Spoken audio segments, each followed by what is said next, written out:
almost half a tenth better. That's a nice way to start the second run. We've still got some time from the start. The sled looked like it came out of the groove, guys, a little at the back left just as they set sail here. The first Olympic Winter Games athletes to compete for Trinidad and Tobago in 20 years. So, again, just great to see the colours of the country competing here, no matter how messy it gets, and it may get worse. Axel Brown, born to a British father and Trinidadian mother, so he used to compete for Team GB. That was a big rally skid, headed into 12. That's going to really impact the time coming into the bottom. Tail the Dragon, we're seeing some more action early on to 16. We'll see a 1 minute 0.89, so right around what they pushed for the first run. So the Trinis have their day on the ice. Axel Brown and Andre Marcano, the men who are the history makers for TNT, from the perspective of the fact, as you heard the commentators say, that they haven't been at these Winter Games for 20 years, and they showed up to the boys in their version of the Mean Machine, and they stand at 27th of the 30 competitors in the two-man bob after their opening salvo in the event. This is Winter Prime, the evening edition here on SportsMax, and my name is George Davis, and I'm hanging out with the Olympian Audrey Segre and the man who is an Olympian in the field of politics. Anil Roberts, the senator out of Trinidad and Tobago, is over there across the Caribbean Sea. Later, we'll be joined by Chris Taylor. The fact is, Audra, that the two men from Trinidad and Tobago, the run they had, as you heard the commentator say, looking at that was the first run. The issues that they encountered were obvious. Yes. But based on what they managed to execute, the things they managed to get right, what do you think of the performance of that pair? Not bad at all. Based on their training run, I love the effort that I saw this morning. I was looking for a better start though, because in the training they had 5.3s. The track is faster. You know, it's race day, so you know you're gonna come hard. And they pushed a 5.3 in the first run. So I was looking more for 5.2s, getting closer to 5.1 in the second run. They haven't achieved that. However, Axel did fairly well with those push in the start. He does have some problem areas, not big, but cause him to lose speed. Yes. But yeah, 27, not too bad based on training. So I'm proud of Axel and where he is. 2 more runs tomorrow. Hopefully he can step up 2 more slots, 3 more slots, because it's close. Yes. The guys are the top 20, top 15 guys. I mean, to the back of the pack are 1 minute. A paper napkin between them, eh? Yeah, it's 1 minute, so I'm happy with that. I would love to see it even go close to 59. Yes. That would be great. Yes. Yes. Anil, I must confess to not being quite sure what you'll make of the performance of the Trinis after your evisceration of the effort of Benjamin Alexander in the alpine skiing on the day before the program we had last evening. So I give you a blank slate, my friend, to write your own essay. Let me start with Wakanda Forever. We look good. The uniform looks sweet. We were looking nice at the start.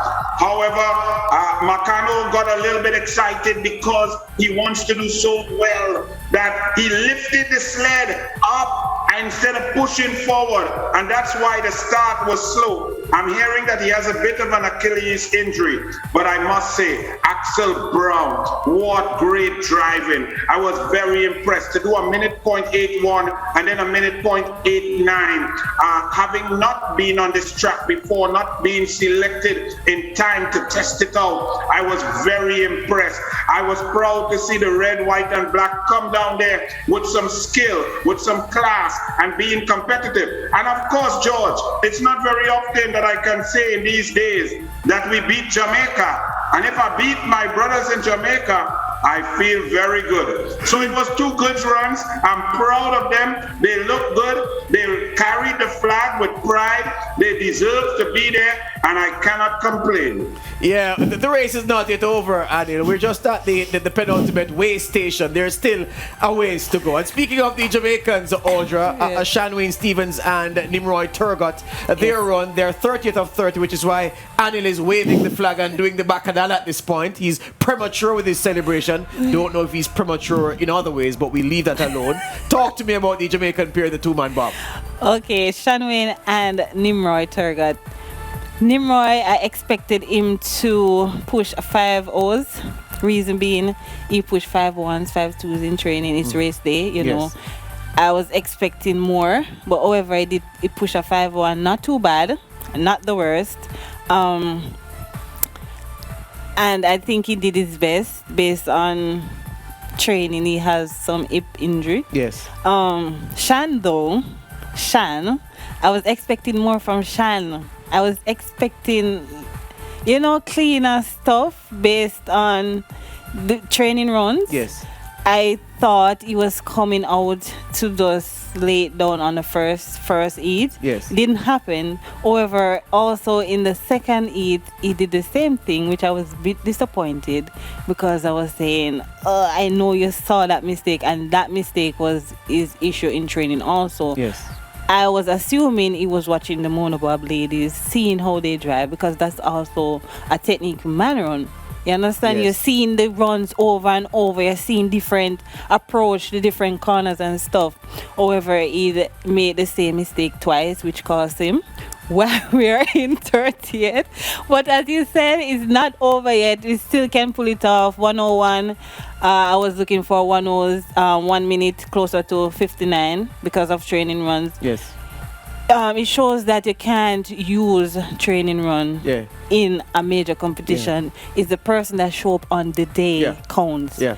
So I'm just hoping that he comes out tomorrow, give it his best, and finish off the 2-man, looking forward to go to the 4-man. Yeah. Anil, I don't know what it is with Caribbean men and the bobsled and the injuries. So you said that word out of the TNT camp is that one of your guys has an Achilles injury. Here, Audra saying that one of the Jamaican guys seems to have been troubled by a hip injury. And if you cast your minds back to Calgary in 1988, Anil, the platform for all of this that we're seeing where bobsled is concerned in the Caribbean, Dudley Stokes broke his collarbone while walking down the course before that run, and he competed with a broken collarbone. So it's always a case of injury where our bobsled men are concerned, hobbling them and hobbling the team during competition. Well, especially with these two, the Achilles and the hip, it shows that we don't understand how much extra we have to walk up. Our bodies are not accustomed to this sort of weather, and therefore you have to spend an inordinate amount of time getting the blood flowing through your muscles before you try to extend that sort of effort. Even with a hip injury, Jamaica's start was still about 0.15 faster than the Trinity boys. But I thought the driver, Shan, had probably drank about 3 red stripes because he hit every wall and every corner. They nearly overturned upside down. They were about a from going upside down the rest of that course. So Jamaica has a lot of room for improvement, and I think they could come back to under a minute 0.8 tomorrow. Yeah, when Dudley Stokes broke his collarbone, Audra, I'm going to talk about Jasmine shortly. When Dudley Stokes broke his collarbone, he was walking the course but wearing the wrong shoes, and he fell, hit the collarbone, and he said it was a Canadian doctor of Guyanese origin who was there, who looked at it and said, well, it is broken, but you can compete, and it was a handicap for him in competition. So Jasmine popped up in my brain and in my speech just now, because we're going to talk about Jasmine just now. Finished 19th of 20, and the question is, overall, with what she put down over the course of the 4 runs, with what you know was affecting her in the camp, and before, Audra, your assessment of Finita Victorians showing at these Winter Games. She showed up That's all I have to say. She did. She texted when I woke up this morning. I saw a text from her, and she was like, "Thank you so much." You know, just showing gratitude. She also stated certain stuff in the message, and she said, "With everything that I went through, these past few weeks was her toughest weeks in her life." And she said, regardless, I put it out there. I did my best. I did all that I could. I pulled every trick out the bag, but it wasn't good enough at the end of the day. But she's okay. She's at peace with the effort that she put. Yeah. And I know her. I know she did. I know she's not gonna give up until the last. I watched her last run yesterday, and she finally got 7-8. She was straight through the chicane. I was like, yes. But she had little ups along the way, further down the track. But I'm happy that she could fix at least some of her issues on the track before leaving. Yeah. Senator Adina Roberts, here's the thing. Here's a competitor who tried her best, who did as much as she could with the machine she was working with and with the conditions that assailed her in Beijing. Didn't quite happen, but I'm sure you will be toasting the effort of Philita Victorian versus an alpine skier who performed the day before. Yes, well, we have to distinguish exactly what Audra said. This is an Olympian who qualified, who worked hard, who's passionate, who studies the game, who learns, who's passionate about her performance, who tried the best in trying circumstances. She gave it her all. She spoke about it. She believed in her flag. She flew the flag proudly. I can be proud. I can say, well done.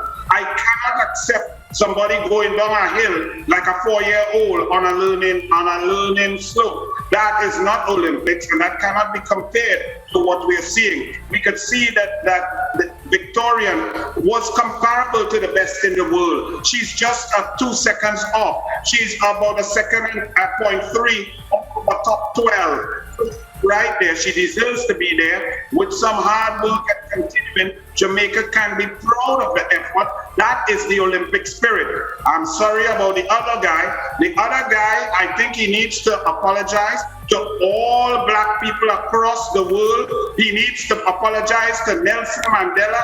He needs to apologize to Toussaint Louverture. He may even have to apologize to Oprah Winfrey. You can't embarrass black people like that. We are too good, too great, too brilliant, too fantastic to accept that. I'm very sorry, my brother. Yeah, may even have to. You left out one great Haitian leader in that speech, Senator Roberts, Henri Christophe, who would deserve an apology as well, my friend. Marcus Garvey, Bob Marley, Malcolm X, all the boys, Martin Luther King. He got to apologize to everybody, even Poitier. And the great Bahamian who inspired Marcus Garvey, Robert Love. We'll take a break and come back with more on the Beijing Prime Winter Olympics. So when we come back, we'll talk Camila Vallieva and the decision or non-decision by the IOC to keep her at the Olympics competing.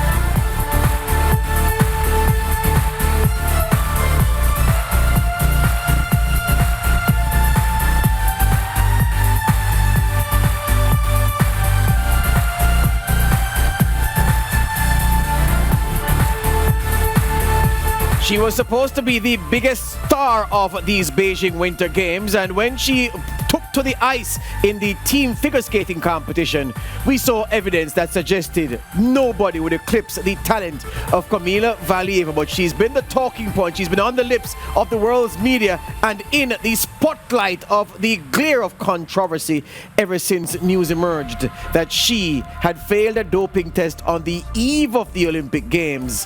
And since then, all hell has broken loose. Camila Vallieva, though, a stay of execution she's been given by the IOC, still allowed to compete at these games because they say, as a minor and given her protected status, they would be damaging her. It would be injurious to her to ban her from the games. So they've allowed to let her continue competing in the protection of her mental health, and of course to not penalize her for something that could very well be proven to be an adult's doing, the positive test she returned on Christmas Day taken in Russia. This is Winter Prime, the evening edition. My name is George Davis. Chris Taylor is with me on set, and Senator Anil Roberts is out there in TV land. Anil, as the senior man on the panel in terms of age and perhaps experience, well, definitely experience, I come to you first for this perspective. The decision by the powers that be and the ruling by CAS to keep Ms. Valieva in the competition despite the things surrounding her participation and the fact of that failed doping test. Well, it's not often that I agree with CAS and the Olympic Committee. They have gotten it absolutely correct. This is a child, and I've seen that they're going to investigate those who are in charge of her, the manager, the coach, and so on. And I think that's where the investigation needs to go. She is a generational talent. Now, George, let us understand this. Taking performance-enhancing drugs and allows you an advantage by being able to train harder, work harder, do more and recover faster than a normal human being. So you would tend to see, like in swimming, Michelle Smith in the 1996 Olympics, no skill whatsoever, but winning 3 gold medals, doing a 200 IM and taking 24 strokes in butterfly when the skillful girls take 19 or 18 strokes, but not getting tired and just finishing strong without any skill. It's the exact opposite on this young lady. This young lady has the body that we've never seen in figure skating. She's tall, she's statuesque, her beautiful movements, her dancing, her rhythm, her coordination, her technical ability. These things drugs do not enhance. She does not need to cheat.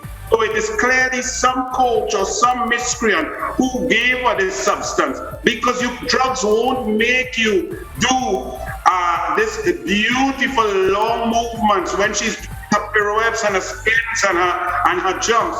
She is technically superior, and in technical sports, drugs don't help that much. It can't make you be this sort of graceful, amazing generational talent. So I agree with Cass. She must compete, and those in charge of her must be investigated and banned for life if it is found that they gave a child a performance-enhancing drug. Chris, your submission? Not every day I agree with Anil, but I will certainly say that yeah, banned for life is what I want to see from the adults responsible for this. As we spoke about Russia's poor showing in 2014 and what it meant and how I thought it should have been handled, that they should have gotten an official ban from some of these games. But yes, the skill can't be taken away from Valieva. She's far superior, very talented.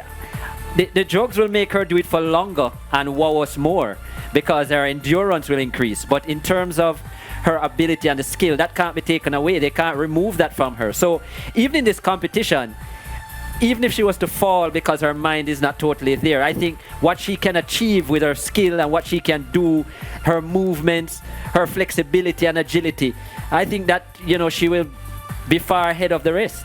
The question I have though, George, is, okay, so they have taken out, they're saying that there will be no medal ceremony.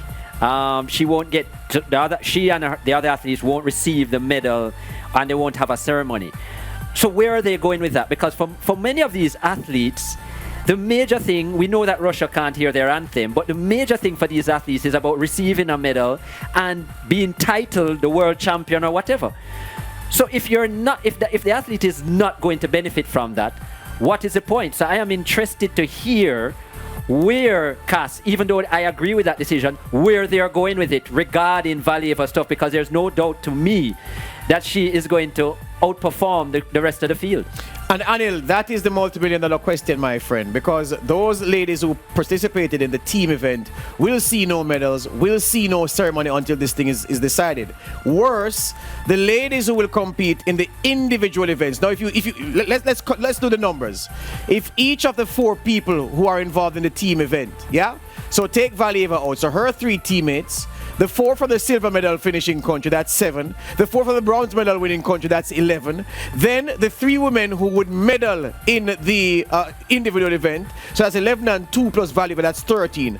13 women are being denied the chance of a lifetime to win a medal, claim a medal, and have the benefit of getting that medal at these Winter Olympics and having that memory to treasure for a lifetime. The reason we talk about athletes winning multiple medals at the Olympics and making a song and dance about it is because it is a rare thing for athletes to win multiple medals. So for most people, it's one time, one chance, one go. They are being denied by CAS's ruling. So CAS moves to protect Camila Vallieva. What about the other women who are being disaffected and whose noses are being put out of joint by this decision? Well, once again, I started off by saying I never agree with CAS, and right there, my agreement is over because it makes no sense. You are saying on one hand that this is a child who has been abused. Someone else had dementia. Someone else created the concept of cheating.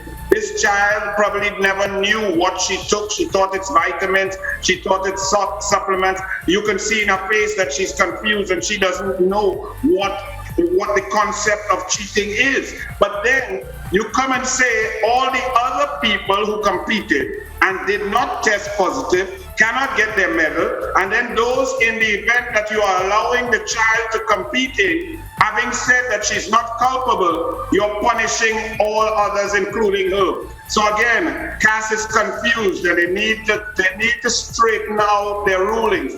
They've already gone wrong in the last 12 years from moving away from strict liability to making excuses, whether it is the Brazilian world record holder in swimming who said he took a tainted sample, and that's not our business. You take a tainted sample when in World Championship.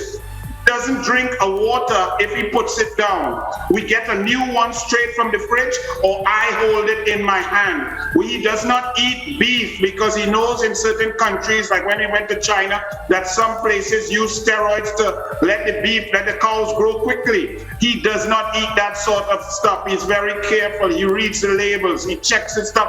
It's a very serious thing. He does not miss out of competition testing. So the CAS again has contradicted themselves.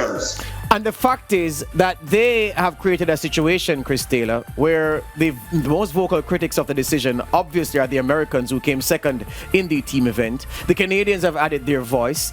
Past champions in the team figure skating event have also condemned the decision. When you have all of these individual Olympic committees and past high-profile figures from the past criticizing the decision, then people are saying, oh, it's just sour grapes, oh, it's a Western conspiracy, oh, it's anti-Russian sentiment. You make people start to take sides in the debate, and that is not good adjudication. But the question is, was there a perfect way to handle this situation?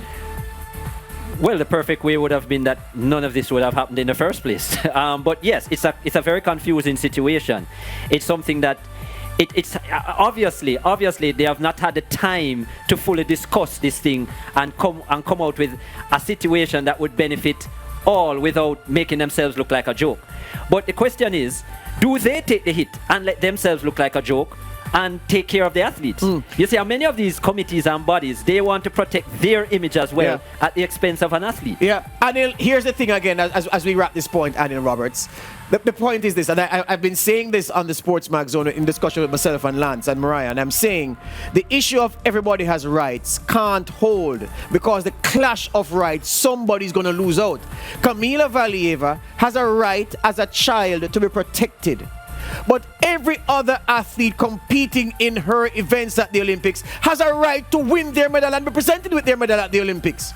So who gets right when the right of Valieva contradicts or doesn't reconcile. It does not marry Anil Roberts. There's no congruence between the protection of Camila Vallieva's rights and the right of every other woman in the team event who would have won a medal and every other woman who is set to win a medal in the individual event from having their anthem played or to stand on a podium and collect their medals in their hands. That's why when you're selecting judges for the Court of Arbitration for sport, one of the criteria should have been that you should have played sport or been involved with sport at a high level for a sustained period, because this is easily solved. The number one right that you have to protect is the right of the child to not be abused. So she must compete. Secondly, you must punish someone. Therefore, if it's a child, those in charge of her should have been banned and removed from the Olympics. Only the chaperone, the lady, should have been allowed to stay with Valieva and the chef de mission and so on. And then the competition should have gone on and award ceremonies as normal, because you cannot punish others for an act that they have nothing to do with. So CAS got it all wrong on this secondary point. You know what the point I'm making is, as we finish now, Chris, here's the thing. You have a situation where athletes are competing against her in the individual event. How should they react to her? How can you rule out anybody doing anything as a sign of protest? How can you then tell the head of a delegation of another team that, look, you are to bring an athlete to the wicket who's clean, who has had no infraction, to compete in the true spirit of the Olympics?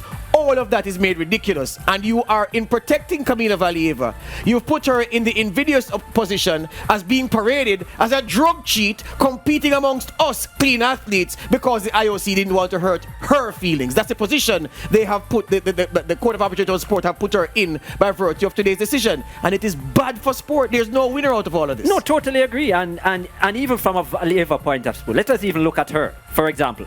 Why should she want to compete in an individual event? So she can't go on the podium, she can't receive a medal. She can't get the title of world champion if she wins. So what's the sense for her? She doesn't need to, her skills are already known. It's no secret. So what is she competing for? I can understand even in her 15-year-old brain saying to herself, but okay, so I'm fine to compete because you're saying I'm a minor and so on. So you're saying that on one hand, but on the other hand, I can't receive my award. I can't be called a world champion. So to me, the Court of Arbitration, what they are doing is protecting themselves. And we've seen this from government, from the bodies many a time. As you said, it was done with Russia even in 2014. A lot of protection across the wave. Persons want to protect their votes and all these kind of things. And again, a very indecisive decision. All I'll say is this finally, gentlemen. If Camila Vallieva was a Trinidadian or a Jamaican, we wouldn't be here talking about this, because she'd be banned, kicked out of the Olympics, and then other people would be investigated, and the medals would have been presented in the team event, and the individual event would have taken place without her. But yeah, it's just it's the law of the West. Yeah. Anyway, we take a break. When we come back, we talk about two athletes, an athlete and a team celebrating success at the Beijing Games today with some big performances.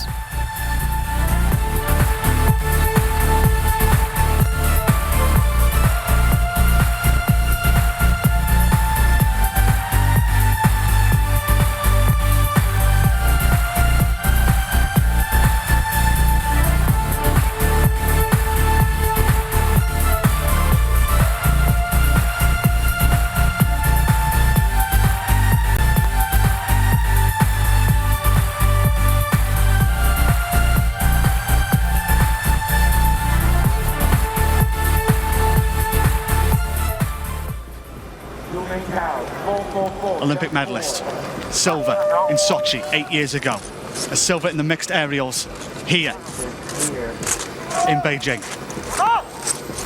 21-time a winner on the World Cup circuit. Attempting a back, full.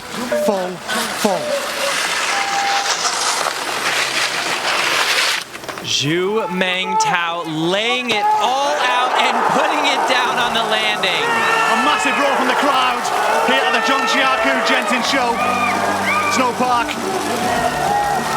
They may have just seen a potential gold medal run from this 31-year-old from Anshun, Shumungta. It's a feeling that only a very few athletes will ever feel in their life. Winning an Olympic gold medal on home soil.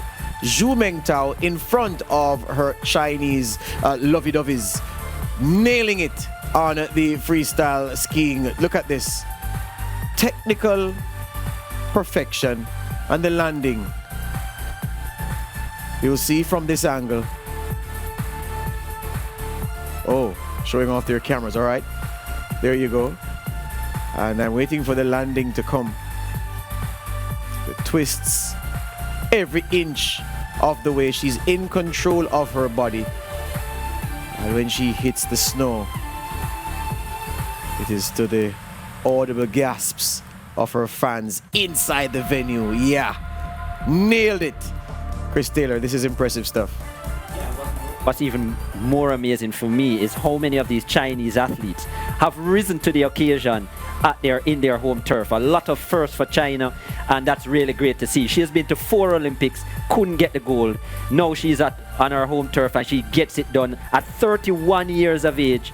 Another plus 30 performance, and just great to see the emotion from her. As you said, in 2014 she won the silver, and it's taken her 4 Olympics to get here, and it couldn't be better for her than to do it on her home turf. And as you said, looked so relaxed as she went into the air, enjoying it. Great skill, great composure, and lovely emotion at the end. Anil, it's good to see at a summer game, good to see at an Olympics, athletes from some other nations who don't play a big part in these summer games really coming to the fore, and these winter games have borne that statement out. What about this Chinese woman delivering under the huge expectation? It's the Chinese's own party, and at their party, they're not only serving drinks, Anil, they're drinking at the bar as well. Well, you have to understand that certain countries, certain cultures, certain societies lend themselves for great performances in certain types of events. This event is similar to diving, platform diving, doubles pairs diving in the Summer Olympics, and China dominates the ability to do the twists and the flips. Now, I would know these Chinese are perfectionists, and you can see a slight knee bend there on the last rotation, and her skis coming apart a bit. So they would not be happy with that, even though they got the gold, because that's how they are. They look for absolute perfection, and they don't like any sort of little mistakes. But it was an amazing performance, and what I like is that the athlete knew that she had done enough to win gold, and you could see the outpouring of emotion, the hard work, and all the sacrifice. Now, Chris, you must remember that these world-class athletes, they are motivated by an intrinsic motivation. They don't look at the extrinsic, the medals and the glory and so on. So when you're talking about Valieva, the mere fact that she could compete, get her score, get a perfect performance, that's more important to a real athlete than the actual trinkets, the medals. That's always nice. But if you focus on medals as a young athlete coming up, when a coach like me has to put you through some torture, you will ask yourself, why am I doing this? It's not worth it. But when you believe inside that you're there to be better every day, you push yourself and break barriers daily, set short-term goals, medium-term, and then dream goals. That's why it is valuable to perform. All right. Let's talk about the men's large hill team ski jumping event. It's one of those events that athletes have described that when you're in the air and you bring those skis as close to you as possible, it's one of the loneliest moments in the world. And the viewers will see what I'm talking about as soon as he takes off.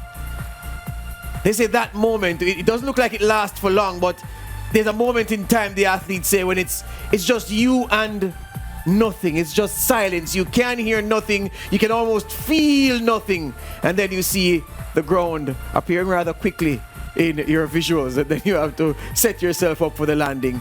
But yeah, what about this event, Chris Taylor? Austria and Slovenia, a battle for gold. The Austrians won it. Stiff like a statue coming into that final landing. But the landing is very important. You can't get too narrow or you'll get off balance. You don't want to get too wide or you might fall into a split. So that nice balance in between in terms of the legs and the positioning, very important. so as to land without a bubble. But yes, the Austrians went right down to the final jump. Very exciting, dethroning the champions. And Austria really having a good Olympic Games. This is their 5th gold medal and 15 medals in all for Austria. So really a great performance. And as I said, this was very exciting because it came down to the last jump in terms of the technicality and the score. Anil, are you a fan of this event, the large hill team ski jumping event? Absolutely. For decades, it's the first time that men thought that they could mimic birds and they can fly, and it's a tremendous art. It has spawned other developments in the X game type of flying, where you see people who have no desire to live jump off huge mountains, and they open their arms in this style with parachute-like suits, and they jettison down for a period of about 12 or 15 seconds, literally flying. This is a beautiful event to watch, and it's good to watch it and to see what makes an athlete go further. It's a lot of timing, the acceleration, the jump off. If you go too early, you won't get it long. Your position, you have to get there and hold it stiff. Your core, it's absolutely magnificent to watch, and it's a very competitive event. But Austria has perennially been good at this, with Norway and Sweden also. Yeah, they speak German, but they are through and through Austrian. That's all the time we have this evening, gentlemen. Thank you, Chris Taylor. Thank you to Audra Segri, who was with me earlier. And, of course, the senator over there in Trinidad and Tobago, Anil Roberts. You can return to your progressive agenda now, my friend. We'll pick up this conversation on Tuesday.